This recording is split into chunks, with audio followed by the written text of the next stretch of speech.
إلى حضرة النبي وعلى آله وأصحابه Aduh.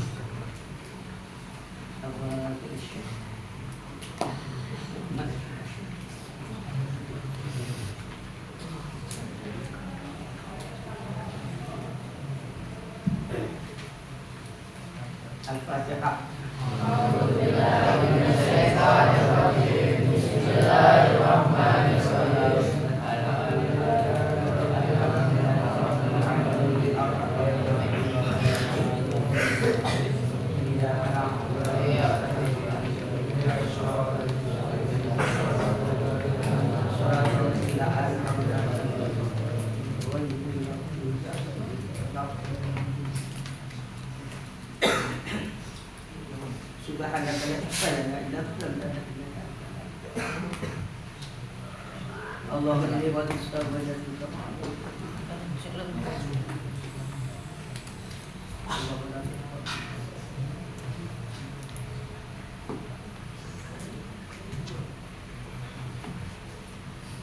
Bismillahirrahmanirrahim.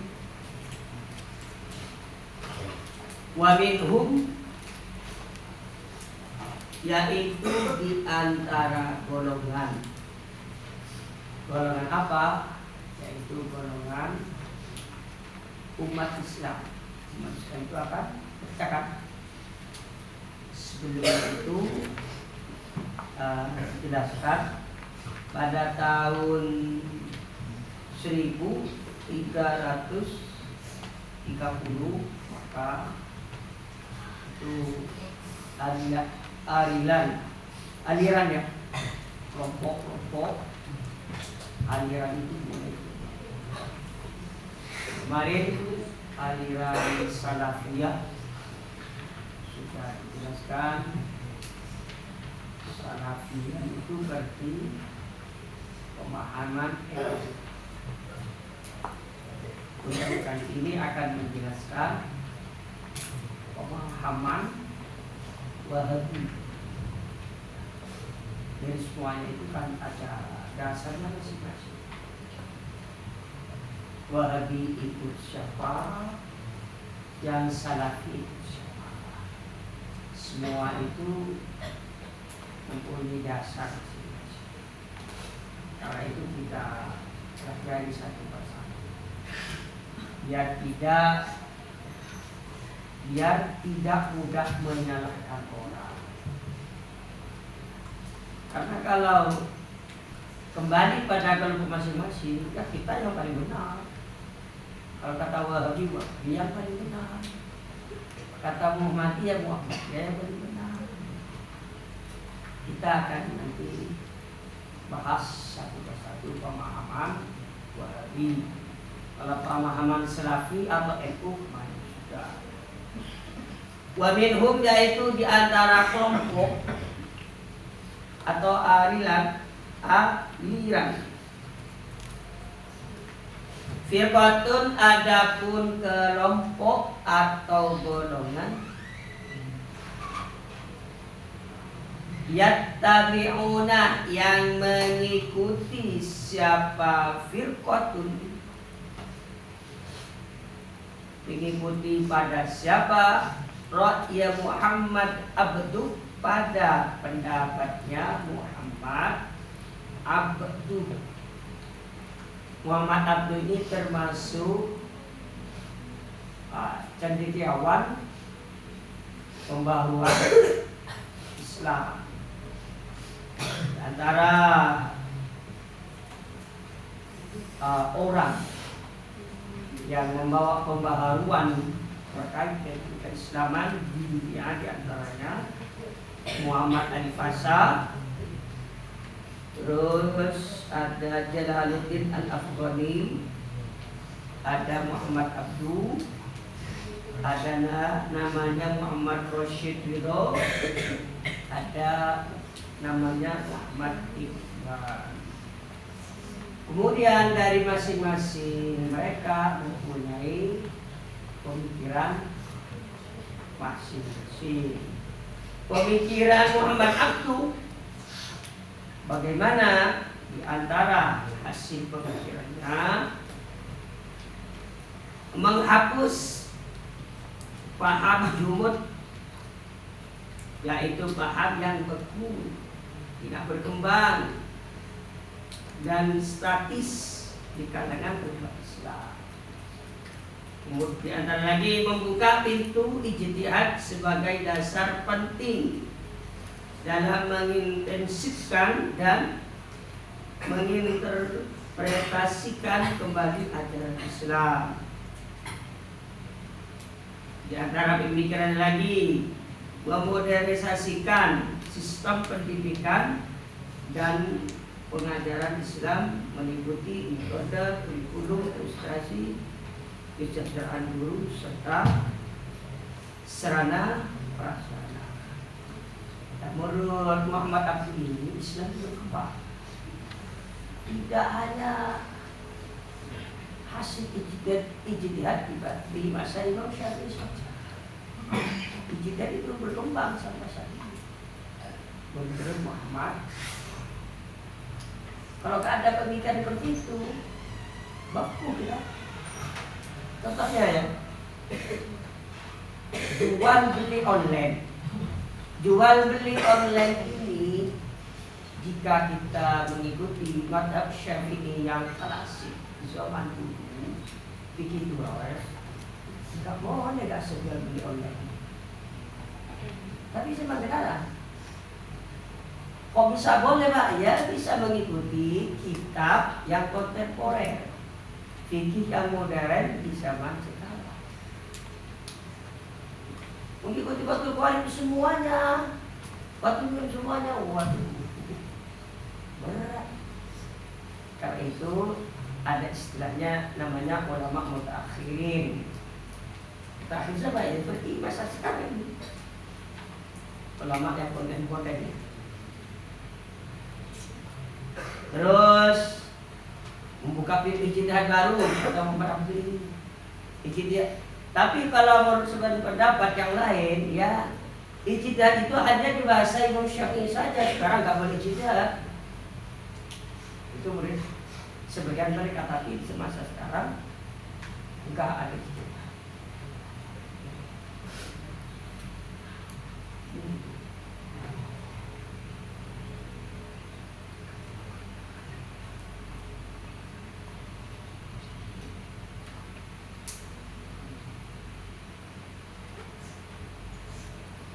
Tuh pemikirannya siapa? Muhammad.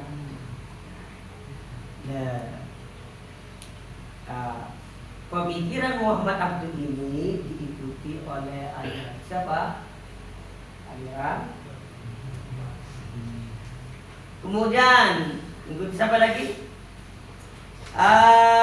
Rashid Ridho, dan mengikuti pemikiran Ridho. Rashid Ridho ini gimana? Di antara pemikirannya adalah umat Islam harus kembali pada ajaran Islam yang sebenarnya, yaitu ajaran yang murni dan terhindar dari segala bid'ah yang mendorong dan merongrong ajaran tauhid. Dua, di antaranya ijtihad hanya diperlukan untuk persoalan hidup masyarakat. Ayat Quran dan hadis yang mengandung arti tegas tidak diperlukan ijtihad. Nomor 3, memasukkan ilmu pengetahuan umum ke lembaga pendidikan medis umat. Dan menurut Rashid Ridho ini, ya kalau kita beragama ya sudah itu para hadis. Kalau kata hadis nggak boleh, sudah nggak boleh. Kalau Quran kata Quran itu nggak boleh, ya nggak boleh. Gak usah dihingga, jadi gak usah. Dan pendapat ini yang diikuti oleh sahabat Wahabi. Nah, tahlilan dalam Quran ada hadisnya apa enggak? Dalam Quran ada enggak ayatnya? Enggak ada. Berarti kalau tahlil dalam Quran ada enggak? Tahlilan sampai 7 hari. Oh enggak ada. Berarti ya sudah enggak ada, enggak usah buat sendiri. Tidak usah buat bid'ah. Contohnya dalam Quran dan hadis ada enggak? Adzan Jumat 2 kali sebenarnya. Oh enggak ada, berarti enggak ada. Berarti harus kembali Islam yang murni, yaitu Islam yang ada, yang tertera dalam Al-Quran dan yang ada dalam hadis. Menurut pendapatnya Rasulullah Ridho ini yang diambil oleh suara. Terus banyak kuduna dan mengambil siapa firqatun, siapa kelompok atau aliran min bid'ati Muhammad bin Abdul Wahab, min dari bid'ah Muhammad bin Abdul Wahab, Muhammad bin Abdul Wahab An-Najdi wa Ahmad bin Taimiyah dan Ahmad bin Taimiyah watal mirihi dan beberapa muridnya Ibnu Qayyim, yaitu Ibnu Qayyim, wa Bani Abdul Hadi dan Ibnu Abdul Hadi. Faharramu, maka mengharamkan siapa mereka? Mereka siapa? Yaitu kelompok namanya yang mengikuti pendapatnya Muhammad Abdul dan Rasulullah, yang mengambil dari alirannya Muhammad bin Abdul Wahab. Mengharamkan apa? Ma pada sesuatu,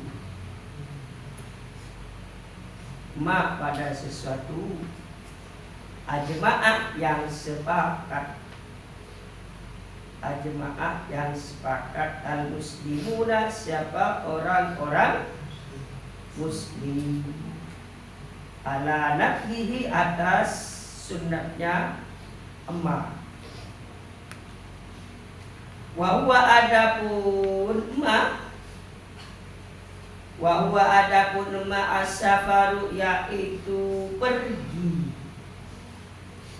as-safaru yaitu pergi, izarati kubri Rasulullah sallallahu alaihi wasallam, ziarah kuburnya Rasulullah. Kalau pendapatnya aliran Wahabi yang mengikuti pendapatnya sebab Rashid, ya, bertentangan dengan pendapatnya Salafi atau NU. Antaranya menurut Salafi atau yang disepakati orang-orang Islam, ziarah makamnya Rasulullah itu sunnah menurut sepakatnya orang-orang Muslim yang diikuti oleh Salafi yaitu. Kemudian pendapat itu oleh kelompok Wahabi dikatakan apa? Dikatakan haram ziarah kuburnya Rasulullah. Bukan hanya itu saja, semua sesuatu perbuatan yang tidak pernah ada di masa Rasulullah itu haram. Nah, orang meninggal ditahlili sampai 7 hari menurut kelompok Wahabi ini haram. Maulidun Nabi juga haram. Terus apa lagi? Membaca Bilal waktu Jumat, ya ma'asyara muslimin basuratul mu'minina rahimakumullah, juga haram. Kenapa? Tidak ada tuntunan dari Nabi. Kata siapa yang mengharamkan? Wahabi. Terus syarah kubur juga haram. Membaca Yasin di atas kuburan juga haram. Terus kelompok apa kelompok ini sangat bertentangan dengan Ahlus Sunnah wal Jamaah, dengan ajaran Salafi atau dengan pemahaman nazim atau kebalikannya. Nah, kalau kelompok wali ini ajaran murni yang dari Rasulullah, murni dari Rasul, tidak ada campuran sedikit pun. Kalau tidak ada di masa Rasulullah, tidak mau mengerjakan. Rasulullah tidak memberi contoh. Kok sekarang ini ada itu haram. Contohnya ulang tahun, ya haram. Kenapa? Rasulullah sendiri tidak memberi contoh. Ya termasuk juga ngaji seperti ini juga haram juga menurut mereka. Mengapa? Karena ngaji yang ada di luar seperti ini ada seperti ini. Tidak, ya haram. Terus yang benar siapa? Ya kalau yang benar menurut pemahaman mereka yang lebih benar. Dan menurut kita ya salafi atau nahjin. Saya bingung Pak, ikut yang mana? Kalau kita bingung, minta hidayah kepada Allah, minta petunjuk kepada Allah. Ya kita ini tetap di dalam ajaran-ajaran yang benar dan bukan di ajaran yang tempe atau pelajaran yang sesat. Kita itu nantinya ketika ditanyakan seseorang, terutama kalian, ketika boyong nantinya bisa menjawab dengan tantangan-tantangan yang diajukan oleh mereka oleh pemahaman yang kewajiban kalian kalau kalian sudah untuk membantah pemahaman. Kalau kita belajar sekarang ini hanya pemula ini, pemula. Di kelas kadang sudah diajar tentang aswaja, tidak ajar. Tapi itu kan sudah rangkumannya. Ini sekarang mempelajari teks aslinya.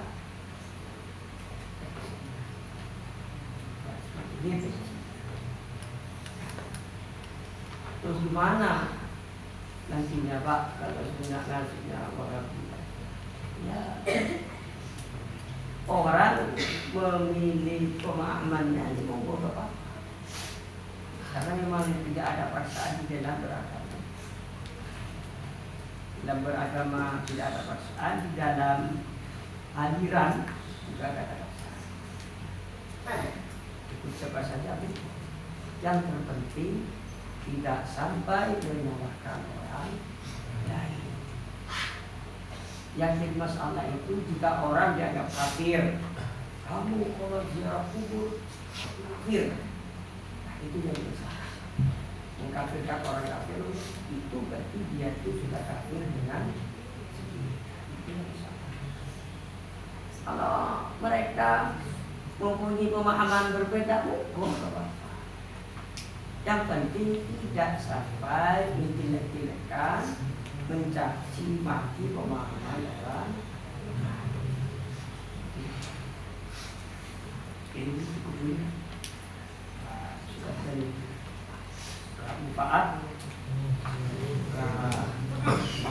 yang jadi bersamaan dengan Allah. Al-Fatihah.